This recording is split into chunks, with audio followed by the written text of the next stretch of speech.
We can now say empirically, J.D. Vance is the least popular vice presidential pick in modern American political history.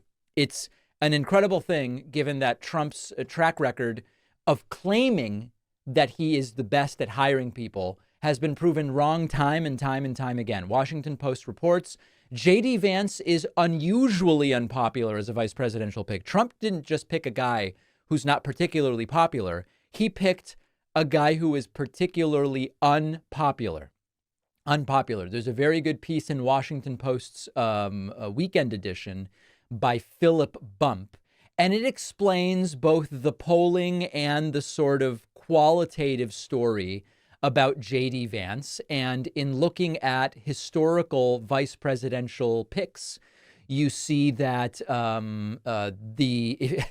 if you look at Vance, it's just the absolute lowest when it comes to viewing the candidate favorably and strongly favorably. It's the lowest numbers. There's just no other way to do it. This is the percentage. The Independent also reporting J.D. Vance is now the least popular VP candidate in modern history, even below Sarah Palin. Polling shows Vance has a -9 net popularity rating, even worse than Sarah Palin's worst number back in 2008. What's particularly satisfying about this is that you can be a good or a bad selection as far as policy is concerned, regardless of popularity. You might be the type of person who has 5 proposals that either as a senator or as a governor or whatever you've championed that people like.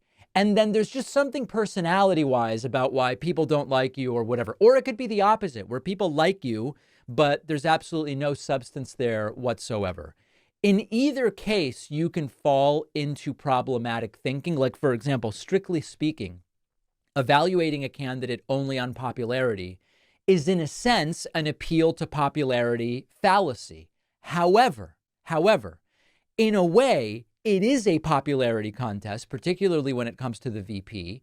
And more importantly for our conversation, Trump sees everything in terms of popularity and ratings and who likes me and who likes my friends and that whole thing.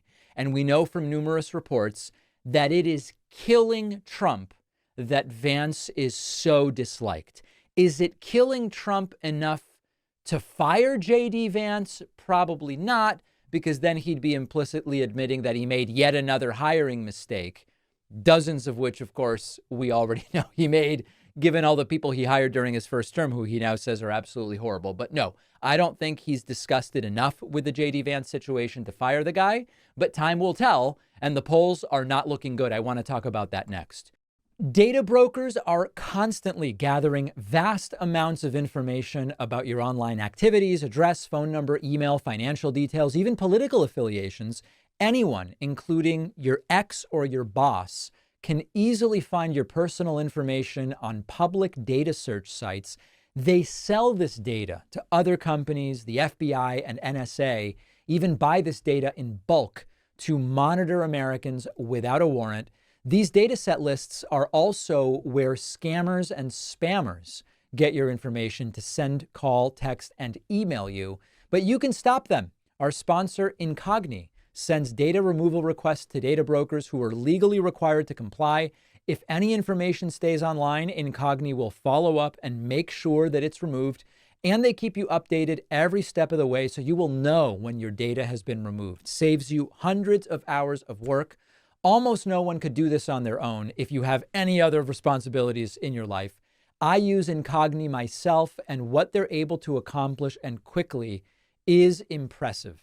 Go to incogni.com/Pacman and use the code Pacman for 60% off. The link is below.